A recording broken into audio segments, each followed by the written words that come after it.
नमस्कार दोस्तों, आप सभी का इस चैनल पर हृदय से स्वागत है। आज इस चैनल में नसीब क्या होता है, नसीब में लिखा हुआ कैसे मिलता है, इसके बारे में बताया जाएगा। आप सभी इस वीडियो को पूरा देखें। दोस्तों, आपने कई बार लोगों को कहते सुना होगा कि मेरे नसीब में ही नहीं है, या नसीब में होता तो ज़रूर मिल जाता, या फिर यह कहावत कि नसीब से ज़्यादा किसी को नहीं मिलता, ज़रूर सुनी होगी। आज मैं नसीब की बात इसलिए कर रहा हूँ क्योंकि आज की कहानी नसीब का लिखा एक रोचक कहानी इसी विषय पर आधारित है। इस इंटरेस्टिंग हिंदी स्टोरी को पूरा ज़रूर सुनिए।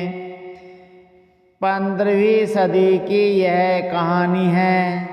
किसी एक गांव में बहुत ज्ञानी पंडित रहता था।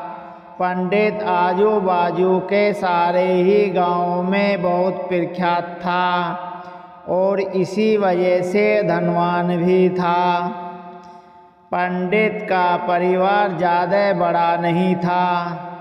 पंडित अपनी पत्नी के साथ अपने बहुत बड़े घर में अकेला रहता था क्योंकि पंडित को कोई बेटा नहीं था और एक बेटी थी जिसका विवाह पास के गांव वाले एक श्रीमंत लड़के से हो चुका था।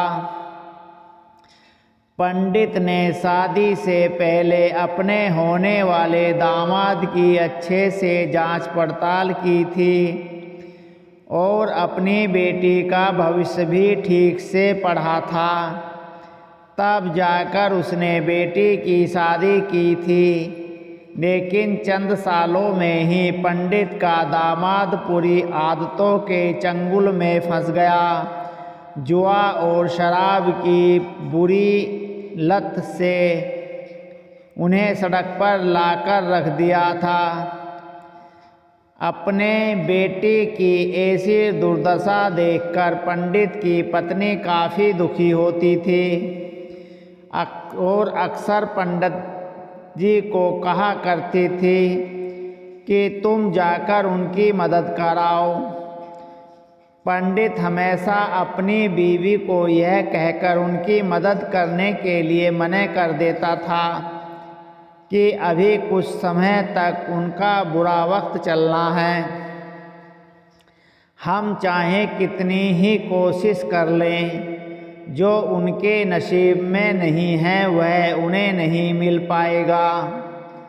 पंडित की ऐसी बातों से उनकी पत्नी काफ़ी दुखी हो जाया करती थी और मन ही मन सोचती थी कि क्या स्वार्थी पिता है, अपनी बेटी को इतने कष्टों में देखकर भी उसकी मदद करने के लिए मना करता है। आखिर भगवान ने जो इतना सारा धन धान्य दिया है उसका क्या करेंगे? हमें कोई और औलाद भी तो नहीं है, ले देकर एक ही यही बेटी है और उसके लिए भी कुछ नहीं करेंगे तो किसके लिए करेंगे? पंडित ऐसा नहीं सोचता था।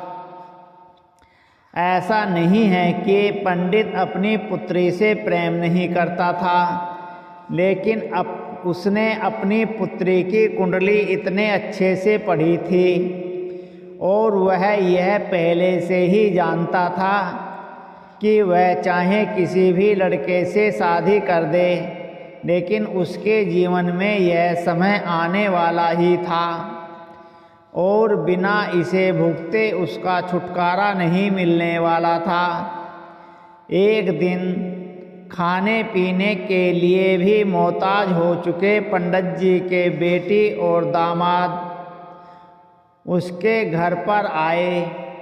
पंडित जी ने और उनकी बीवी ने दोनों का खूब आदर सत्कार किया और खूब अच्छा खाना खिलाया बेटी और दामाद की पंडित जी से सहायता मांगने की हिम्मत ना हुई, इसलिए वह बिना बोले ही वापस अपने घर को लौटने लगे। लेकिन माँ तो माँ होती है, पंडिताइन से रहा नहीं गया और बिना पंडित जी की इजाज़त के उसने चोरी छुपे बूंदी के लड्डू बनाकर उसमें सोने के सिक्के रख दिए और बेटी और दामाद को दे दिए, ताकि बेटी और दामाद की कुछ आर्थिक सहायता हो सके। पंडिताइन यह भी जान गई थी कि बेटी और दामाद शर्म के मारे उनसे मदद नहीं मांग रहे थे, इसलिए उसने बेटी और दामाद को भी लड्डुओं के बारे में नहीं बताया। जाहिर सी बात है कि जब वो लोग घर पर जाकर लड्डू खाएंगे तो उन्हें उसमें सोने के सिक्के मिल जाएंगे। इस तरह बिना उनके मांगे ही उन तक मदद पहुंच जाएगी। सोचकर पंडिताइन मन ही मन अपने बेटी की मदद करने के लिए खुश होने लगी। पंडित के दामाद और बेटी दोनों ने आशीर्वाद लेकर अपने घर की तरफ रवाना हो गए। उन दिनों गाड़ियाँ तो होती नहीं थीं, घोड़ा गाड़ी या बैलगाड़ी चलती थीं।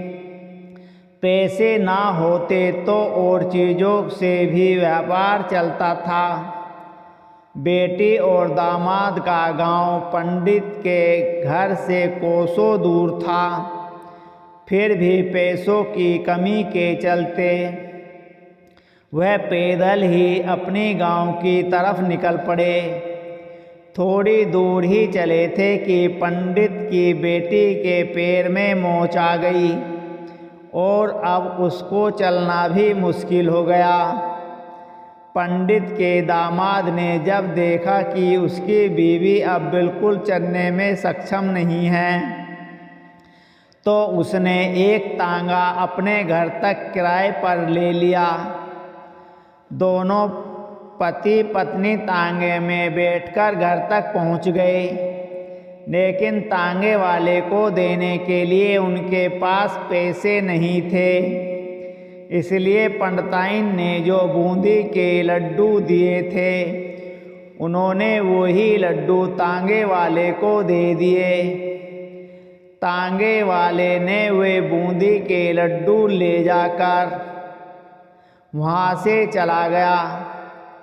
तांगे वाला अपने घर की तरफ जा रहा था, तब उसे एक हलवाई की दुकान दिखाई दी। उसने सोचा कि थोड़े से बूंदी के लड्डुओं से मेरे घर के लोगों का पेट थोड़े ही भरने वाला है। इससे अच्छा है इन बूंदी के लड्डुओं को बेचकर उनसे कुछ चावल खरीद लेता हूँ।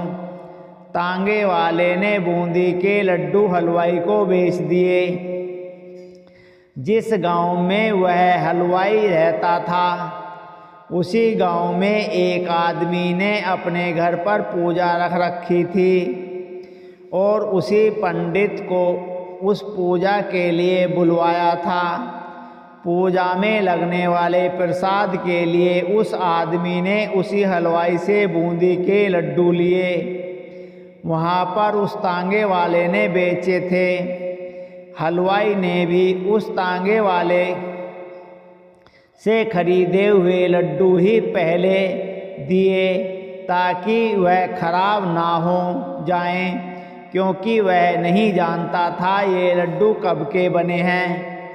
पूजा खत्म होने पर दक्षिणा और बूंदी के लड्डू लेकर जब पंडित जी अपने घर आया और खाना खाने बैठा, तो प्रसाद में लाए बूंदी के लड्डू खाते वक्त लड्डू से सोने का सिक्का निकला। इस घटना को देखकर पंडिताइन की आंखों से आंसू बहने लगे। पंडित ने उस पंडिताइन से रोने का कारण पूछा, तो पंडिताइन ने पंडित जी को सब कुछ बताया। और पंडित जी ने उसकी बातों पर भरोसा ना करने के लिए माफ़ी मांगी। पंडित ने पंडिताइन के आंसू पोंछे और कहा कि तुम्हारी तरह मैं भी हमारी बेटी को बहुत प्रेम करता हूँ, लेकिन अगर हम उसकी अब मदद करते हैं तो दामाद हमसे हमेशा ऐसे ही मदद की अपेक्षा रखेगा और अपनी बुरी आदतों को कभी नहीं छोड़ेगा। पंडिताइन भी अब पंडित की बातों से सहमत हो गई।